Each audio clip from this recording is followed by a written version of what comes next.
What's up, Aquarius? Welcome to your December 2024 horoscope. So sit back, relax, and enjoy this astrological forecast.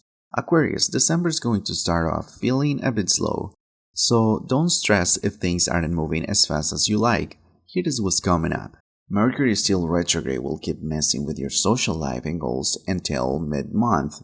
It might feel like plans with friends keep getting rescheduled or you're rethinking some of your big aspirations.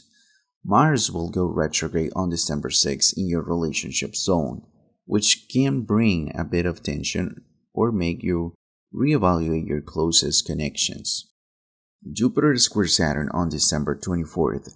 This is the big aspect of the month. Jupiter is encouraging you to take risks, while Saturn is asking you to play it safe. Finding balance between growth and responsibility might feel tricky, but it's totally doable. We're closing out the month with a rare second new moon called a black moon in Capricorn on December 30th, lining up your 12th house of endings and reflection. Perfect timing for letting go of anything you don't want to carry into the new year. On January 11th, the lunar nodes are gonna change signs. 2025 is gonna be a great opportunity to make a fresh start. Next month, we're gonna discuss what areas of your life will be highlighted during 2025.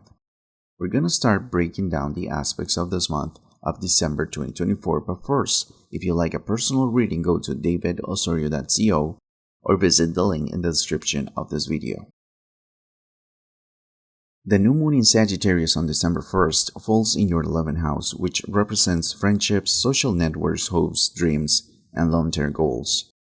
This lunar energy is perfect for you as an Aquarius as it aligns with your natural inclination towards community, innovation, and ambition in the future. The 11th house transit encourages you to think big and take bold steps toward making your visions a reality. You might find yourself networking more, feeling more connected to your community, or coming across new allies who share your ideals. With Mercury retrograde in your 11th house, it's a time to revisit and rethink some of your friendships and long-term goals. Maybe people from your past show up out of the blue, or you find yourself questioning whether your current social circle really aligns with your big dreams. Mars retrograde moving through your 7th house is about relationships, particularly those one-on-one dynamics in romantic partnerships, close friendships, or business alliances. When Mars, the planet of drive and assertiveness, goes retrograde in this area, you might find that instead of charging forward, things seem to hit a pause or even backtrack in these connections. With Mars retrograde moving through your 7th house, there is definitely a chance that past flames or old partners could reappear, either physically or in your thoughts. Retrogrades have often a funny way of bringing unfinished business to the surface, especially when they transit relationship houses. If an ex or old flame reappears, take it as a chance to reflect rather than rush into anything. Mars retrograde isn't the best time to reignite anything seriously, as energy can be more about revisiting rather than committing. Before opening the door to an old relationship, consider how both of you have grown or not. Are you drawn to this person out of habit, or have things genuinely evolved? This transit is less about moving forward in relationships and more about fine-tuning your approach. By the time Mars moves direct, you'll have a clearer sense of what you need from others and what you're ready to give. Before we continue with this astrological forecast, feel free to leave a comment, tell me how are you doing, how the energies have been flowing during this time. It's really important to read your feedback, and it's a great way to support this channel.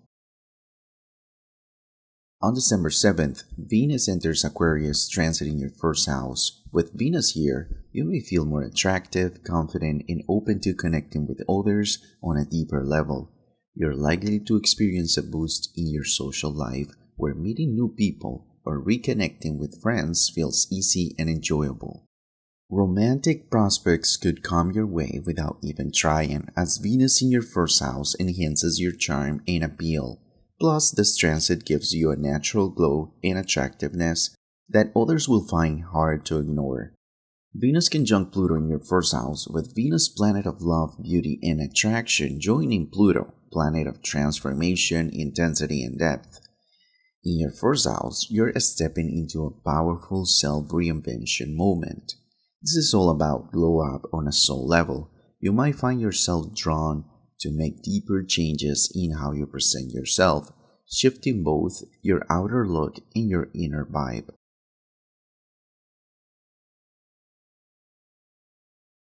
The full moon in Gemini on December 15th lights up your fifth house, bringing a culmination to themes related to creativity, romance, self-expression, and fun. Full moons are all about closure, completion, and things coming full circle. And in your fifth house, this energy shines on projects, passions, and any personal pursuits that allow you to show the world your true colors. With Gemini, the sign of curiosity and communication, this full moon could highlight a creative project, a romantic connection, or something you've been passionately working on. It's likely that something you started earlier in the year is reaching a peak or revealing the final results. You may have new insights about what truly brings you joy or how you want to express yourself moving forward. With Mercury finally going direct in your 11th house of social networks, it's as if the universe is hitting refresh on your goals and friendships. If communication with friends has been off or you've been rethinking your long-term plans, Mercury Direct helps you finally get clear. The full moon in your fifth house will be squaring Neptune in your second house of finances and self-worth. This square could stir up some uncertainty around money, values, or how much you're worth, especially if you're working on creative projects or thinking about monetizing your talents. Neptune's influence in your second house could make financial situations feel fuzzy, so avoid big money moves, double check any expenses or investments, and make sure you're seeing things clearly before committing.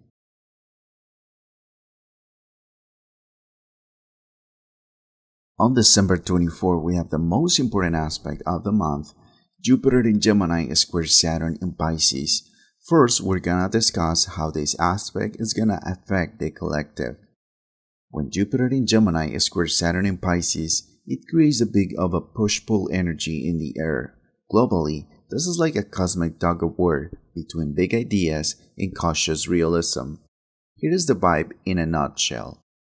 With Jupiter in Chart in Gemini, there is a surge of curiosity and interest in new ideas, connections, and learning. But Saturn in sensitive Pisces adds a bit of a break, making sure we don't get too carried away. People and societies might want to explore new directions, but they also feel cautious, wondering if those dreams are actually realistic. Jupiter in Gemini loves sharing info and talking things through, but with Saturn in dreamy Pisces, there could be a sense of what's real and what's not. Information might be all over the place, leading to mixed messages. There is a need to sift through what's true and what's wishful thinking. There could be conflicts between the free flow of information, Jupiter in Gemini, and attempts to control and restrict that information, Saturn in Pisces. Also, challenges in education and learning and balancing ideas with reality. This aspect encourages us to find a balance between our ideals and the practical steps needed to achieve them. It's a call to integrate expansive thinking with realistic planning, even on a global scale. On a more personal level, Aquarius, a square between Jupiter and Saturn, often creates a push-pull effect where your desire to expand and explore Jupiter is met with Saturn's calls to slow down, prioritize, and establish strong foundations.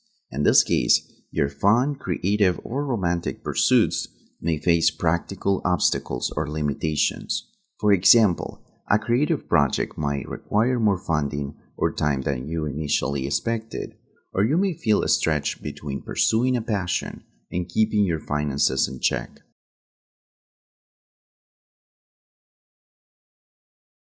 On December 30th, Aquarius, you have a second new moon this month, this time in Capricorn in your 12th house of the subconscious, dreams, and healing. A new moon in the 12th house is like an invitation to wrap up the year with a deep dive inward. This is a time for reflection, release, and setting intentions rooted in your inner world. This new moon might bring up dreams or insights that feel almost spiritual in nature, nudging you to listen to your intuition and honor any messages you receive. Think of it as planting seeds for your spiritual and emotional wellness, setting you up for a year where your inner life becomes as strong and intentional as your outer achievements. This new moon may feel quiet, inviting you to reflect on how you nurture solitude and recharge. Set intentions around creating time for yourself, whether that's a morning meditation ritual, journaling practice, or moments of stillness throughout the year. The second new moon in December is a beautiful way to close the year, helping you release what's not longer serving you and focus on planting seeds for inner peace and healing. Use this energy to clarify what you want your inner life to feel like in the coming year. Happy New Year, Aquarius! Thank you so much for your attention. I hope you liked this video. If that's the case, please like and subscribe to my channel. Also, don't forget to go to the bell icon and activate all the notifications so that way you don't miss anything. Also, check your rising sign because this combined with your sun sign can help you a lot to understand better how all these aspects are gonna play out in your personal life. Alright, Aquarius, thanks for watching and I'll see you later.